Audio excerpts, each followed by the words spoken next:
আমরা বর্তমানে এমন এক যুগে বাস করছি যেখানে সামাজিক যোগাযোগের মাধ্যম থেকে শুরু করে নানা প্ল্যাটফর্মে তথ্যের এক বিশাল ছড়াছড়ি। এর মধ্যে কোনটা সত্য আর কোনটা মিথ্যা তা যাচাই করা প্রায় অসম্ভব হয়ে উঠেছে। বিশেষ করে যখন বিশ্বজুড়ে কোনো অস্থিরতা বা সংকট দেখা দেয়, তখনই ইমাম মাহদী আলাইহিস সালামের আগমন নিয়ে নানা ধরনের গুজব ও মিথ্যা খবর ছড়িয়ে পড়ে। কোনো নির্দিষ্ট ব্যক্তি, ঘটনা বা স্থানকে ইমাম মাহদী আলাইহিস সালামের আলামত হিসেবে প্রচার করা হয়, কিন্তু এই খবরগুলো কি সত্য? এই গুজবগুলোর পেছনে উদ্দেশ্য কি? যদি এই বিষয়ে আপনার সঠিক জ্ঞান না থাকে, তাহলে আপনি হয়তো মিডিয়ার ফাঁদে পড়ে বিভ্রান্তির শিকার হবেন। আজ আমরা ইসলামের সুমহান শিক্ষার আলোকে গভীরভাবে জানব ইমাম মাহদীর আগমন, যে 5টি গুজব এখনই বিশ্বাস করবেন না। এই গুজবগুলোর পেছনের কারণ কি, প্রকৃত ইমাম মাহদীকে চেনার উপায় কি, এবং একজন মুমিনের এই বিষয়ে সঠিক দৃষ্টিভঙ্গি কি হওয়া উচিত, সে সম্পর্কে ইসলামী শরিয়া কি বলে, যাতে আমরা এই ফিতনার যুগে বিভ্রান্ত না হই এবং সঠিক পথে দৃঢ় থাকতে পারি। আপনার ইমানি জীবনকে আরও সমৃদ্ধ করতে আধ্যাত্মিক জ্ঞান ও অনুপ্রেরণার এক অসাধারণ ভাণ্ডার পেতে আজই ভিজিট করুন আমাদের ওয়েবসাইট www.ummahkontho.com।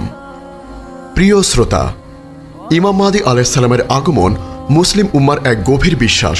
তার আগমন কিয়ামতের এক বড় আলামত। কিন্তু ইতিহাস সাক্ষী যে যখনই কোনো বড় সংকট দেখা দিয়েছে, তখনই কিছু মানুষ ইমাম মাহদী আলাইহিস সালাম হিসাবে মিথ্যে দাবি করেছে। তাই বর্তমান ফিতনার যুগে মিডিয়ায় ছড়িয়ে পড়া এই ধরনের গুজবের ব্যাপারে আমাদের অত্যন্ত সতর্ক থাকা উচিত। এই গুজবগুলো শুধু মিথ্যেই নয়, বরং এইগুলো মুসলিমদের মধ্যে বিভেদ সৃষ্টি করে এবং তাদেরকে সঠিক পথ থেকে দূরে সরিয়ে দেয়। মিডিয়ায় ইমাম মাহদী আলাইহিস সালামকে নিয়ে যে 5টি গুজব প্রচলিত আছে, সেগুলো থেকে আমাদের সতর্ক থাকতে হবে। গুজব 1, কোনো নির্দিষ্ট ব্যক্তি ইমাম মাহদী। বর্তমানে মিডিয়াতে প্রায় শোনা যায় যে অমুক দেশের অমুক ব্যক্তি ইমাম মাহদী। এই ধরনের দাবিগুলোর কোনো ভিত্তি নেই। হাদিসে ইমাম মাহদী আলাইহিস সালামের নাম, বংশ পরিচয়, এমনকি তার পিতার নামও সুনির্দিষ্টভাবে বলা আছে। হাদিসের বর্ণনা, রাসূল সাল্লাল্লাহু আলাইহি ওয়াসাল্লাম বলেছেন, মাহদী আমার বংশ থেকে হবে, তার নাম আমার নাম হবে অর্থাৎ মুহাম্মদ, এবং তার পিতার নাম হবে আমার পিতার নাম অর্থাৎ আব্দুল্লাহ। সুনানে তিরমিজি, সুনানে আবু দাউদ। সতর্কতা, যদি কেউ এই নাম এবং বংশ পরিচয় ছাড়া নিজেকে ইমাম মাহদী হিসেবে দাবি করে, তবে তার দাবি সম্পূর্ণ মিথ্যা। মিডিয়াতে প্রচারিত এই ধরনের কোনো ব্যক্তির দাবিকে বিশ্বাস করা উচিত নয়। 2, কোনো নির্দিষ্ট সামরিক বা রাজনৈতিক দলই মাহদীর বাহিনী। কিছু গোষ্ঠী বা সামরিক দল নিজেদেরকে ইমাম মাহদী আলাইহিস সালামের বাহিনী বলে দাবি করে। তারা এই বলে মানুষকে বিভ্রান্ত করে যে তাদের উদ্দেশ্য হলো ইমাম মাহদী আলাইহিস সালামের জন্য মঞ্চ প্রস্তুত করা। হাদিসের বর্ণনা, হাদিসে খোরাসান থেকে কালো পতাকাবাহী একদল লোকের কথা বলা হয়েছে, যারা ইমাম মাহদী আলাইহিস সালামকে সাহায্য করতে আসবে। তবে এই হাদিসটি কোনো নির্দিষ্ট রাজনৈতিক বা সামরিক দলের পরিচয় দেয় না। সতর্কতা, মাহদীর বাহিনী কোনো রাজনৈতিক দলের নাম নয়, বরং তারা হলো সেই সকল মুমিন যারা নিজেদেরকে ঈমান ও আমলকে মজবুত করে আল্লাহর পথে অবিচল থাকে। কোনো রাজনৈতিক বা সামরিক দলকে অন্ধভাবে সমর্থন করা উচিত নয়। 3, কোনো নির্দিষ্ট ঘটনা বা যুদ্ধই চূড়ান্ত আলামত। যখন কোনো যুদ্ধ, প্রাকৃতিক দুর্যোগ বা রাজনৈতিক ঘটনা ঘটে, তখন অনেকেই তাকে ইমাম মাহদী আলাইহিস সালামের আগমনের চূড়ান্ত আলামত হিসেবে প্রচার করে। যেমন মধ্যপ্রাচ্যের কোনো যুদ্ধকে গাজওয়াতুল হিন্দ বা আল মালহামাতুল কুবরা বলে দাবি করা হয়। হাদিসের বর্ণনা, হাদিসে গাজওয়াতুল হিন্দ, আল মালহামাতুল কুবরা এবং দাজ্জালের আবির্ভাবের কথা বলা হয়েছে, যা কিয়ামতের বড় আলামত। তবে এই যুদ্ধগুলো কখন সংগঠিত হবে তা সুনির্দিষ্টভাবে বলা নেই। সতর্কতা, কোনো নির্দিষ্ট ঘটনাকে চূড়ান্ত আলামত হিসেবে ধরে নেওয়া উচিত নয়, কারণ এই ধরনের ঘটনাগুলো বারবার ঘটতে পারে। চূড়ান্ত আলামতগুলো একের পর এক দ্রুতগতিতে সংগঠিত হতে থাকবে। 4, ইমাম মাহদী অলৌকিকভাবে আবির্ভূত হবেন। কিছু মানুষ মনে করে যে ইমাম মাহদী আলাইহিস সালাম অলৌকিকভাবে আবির্ভূত হবেন এবং কোনো ধরনের চেষ্টা বা প্রস্তুতি ছাড়াই তার পরিচয় সবার সামনে প্রকাশ পাবে। হাদিসের বর্ণনা, হাদিসে উল্লেখ আছে যে ইমাম মাহদী আলাইহিস সালাম মদিনা থেকে মক্কার দিকে আসবেন এবং কাবার কাছে তাকে বায়াত দেওয়া হবে। এই বায়াত হবে জোর করে, কারণ তিনি নিজেই চান না তার পরিচয় প্রকাশ পাক। সতর্কতা, ইমাম মাহদী আলাইহিস সালাম কোনো জাদু বা অলৌকিক ক্ষমতা দেখিয়ে মানুষের উপর প্রভাব বিস্তার করবেন না। তিনি হবেন একজন সৎ, বিনয়ী এবং আল্লাহর উপর পূর্ণ ভরসাকারী ব্যক্তি। 5. ইমাম মাহদিকে এখনই খুঁজে বের করা সম্ভব। অনেকেই মনে করেন যে ইমাম মাহদি আলাইহিসসালামের আগমনের সময় নিকটবর্তী হওয়ায় তাকে খুঁজে বের করা সম্ভব। এই ধরনের বিশ্বাস মানুষকে মিথ্যাবাদীদের ফাঁদে পড়তে উৎসাহিত করে। হাদিসের বর্ণনা।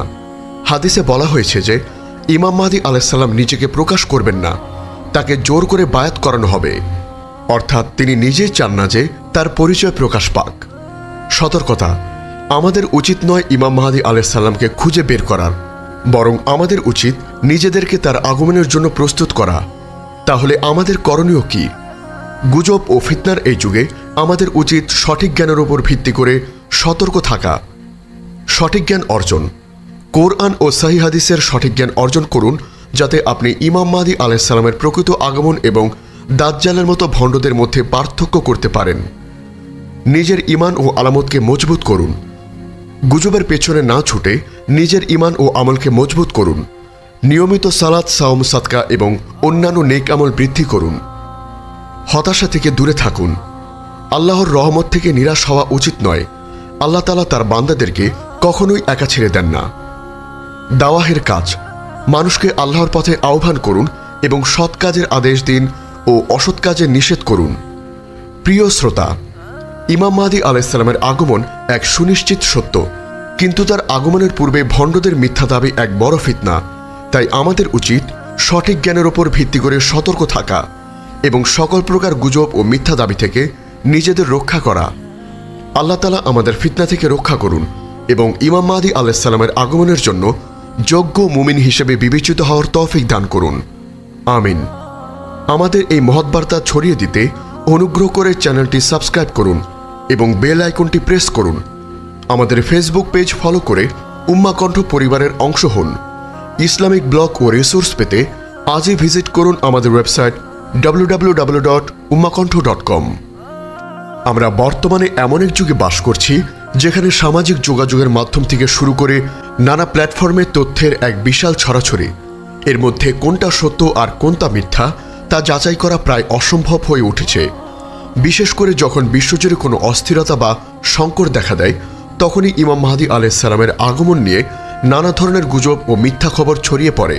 কোনো নির্দিষ্ট ব্যক্তি, ঘটনা বা স্থানকে ইমাম মাহদি আলাইহিসসালামের আলামত হিসেবে প্রচার করা হয়, কিন্তু এই খবরগুলো কি সত্য?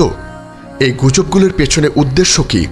যদি এই বিষয়ে আপনার সঠিক জ্ঞান না থাকে, তাহলে আপনি হয়তো মিডিয়ার ফাঁদে পড়ে বিভ্রান্তির শিকার হবেন। আজ আমরা ইসলামের সুমহান শিক্ষার আলোকে গভীরভাবে জানব ইমাম মাহদির আগমন, যে 5টি গুজব এখনই বিশ্বাস করবেন না। এই গুজবগুলোর পেছনের কারণ কি, প্রকৃত ইমাম মাহদিকে চেনার উপায় কি, এবং একজন মুমিনের এই বিষয়ে সঠিক দৃষ্টিভঙ্গি কি হওয়া উচিত সে সম্পর্কে ইসলামী শরিয়াহ কি বলে, যাতে আমরা এই ফিতনার যুগে বিভ্রান্ত না হই এবং সঠিক পথে দৃঢ় থাকতে পারি। আপনার ঈমানী জীবনকে আরও সমৃদ্ধ করতে আধ্যাত্মিক জ্ঞান ও অনুপ্রেরণার এক অসাধারণ ভাণ্ডার পেতে আজই ভিজিট করুন আমাদের ওয়েবসাইট www.ummahkontho.com। প্রিয় শ্রোতা, ইমাম মাহদি আলাইহিসসালামের আগমন মুসলিম উম্মার এক গভীর বিশ্বাস। তার আগমন কিয়ামতের এক বড় আলামত। কিন্তু ইতিহাস সাক্ষী যে যখনই কোনো বড় সংকট দেখা দিয়েছে, তখনই কিছু মানুষ ইমাম মাহদি আলাইহিসসালাম হিসাবে মিথ্যে দাবি করেছে। তাই বর্তমান ফিতনার যুগে মিডিয়ায় ছড়িয়ে পড়া এই ধরনের গুজবের ব্যাপারে আমাদের অত্যন্ত সতর্ক থাকা উচিত। এই গুজবগুলো শুধু মিথ্যেই নয়, বরং এগুলো মুসলিমদের মধ্যে বিভেদ সৃষ্টি করে এবং তাদেরকে সঠিক পথ থেকে দূরে সরিয়ে দেয়। মিডিয়ায় ইমাম মাহদি আলাইহিসসালামকে নিয়ে যে 5টি গুজব প্রচলিত আছে, সেগুলো থেকে আমাদের সতর্ক থাকতে হবে। গুজব 1, কোনো নির্দিষ্ট ব্যক্তি ইমাম মাহদি। বর্তমানে মিডিয়াতে প্রায় শোনা যায় যে অমুক দেশের অমুক ব্যক্তি ইমাম মাহদি। এই ধরনের দাবিগুলোর কোনো ভিত্তি নেই। হাদিসে ইমাম মাহদি আলাইহিসসালামের নাম, বংশ পরিচয়, এমনকি তার পিতার নামও সুনির্দিষ্টভাবে বলা আছে। হাদিসের বর্ণনা। রাসূল সাল্লাল্লাহু আলাইহি ওয়াসাল্লাম বলেছেন, মাহদি আমার বংশ থেকে হবে, তার নাম আমার নাম হবে অর্থাৎ মুহাম্মদ, এবং তার পিতার নাম হবে আমার পিতার নাম অর্থাৎ আব্দুল্লাহ। সুনানে তিরমিজি, সুনানে আবু দাউদ। সতর্কতা, যদি কেউ এই নাম এবং বংশ পরিচয় ছাড়া নিজেকে ইমাম মাহদি হিসেবে দাবি করে, তবে তার দাবি সম্পূর্ণ মিথ্যা। মিডিয়াতে প্রচারিত এই ধরনের কোনো ব্যক্তির দাবিকে বিশ্বাস করা উচিত নয়। 2, কোনো নির্দিষ্ট সামরিক বা রাজনৈতিক দলই মাহাদির বাহিনী। কিছু গোষ্ঠী বা সামরিক দল নিজেদেরকে ইমাম মাহদী আলাইহিস সালামের বাহিনী বলে দাবি করে। তারা এই বলে মানুষকে বিভ্রান্ত করে যে তাদের উদ্দেশ্য হল ইমাম মাহদী আলাইহিস সালামের জন্য মঞ্চ প্রস্তুত করা। হাদিসের বর্ণনা। হাদিসে খোরাসান থেকে কালো পতাকাবাহী একদল লোকের কথা বলা হয়েছে, যারা ইমাম মাহদী আলাইহিস সালামকে সাহায্য করতে আসবে। তবে এই হাদিসটি কোনো নির্দিষ্ট রাজনৈতিক বা সামরিক দলের পরিচয় দেয় না। সতর্কতা: মাহাদির বাহিনী কোনো রাজনৈতিক দলের নাম নয়, বরং তারা হলো সেই সকল মুমিন যারা নিজেদেরকে ঈমান ও আমলকে মজবুত করে আল্লাহর পথে অবিচল থাকে। কোনো রাজনৈতিক বা সামরিক দলকে অন্ধভাবে সমর্থন করা উচিত নয়। 3. কোনো নির্দিষ্ট ঘটনা বা যুদ্ধই চূড়ান্ত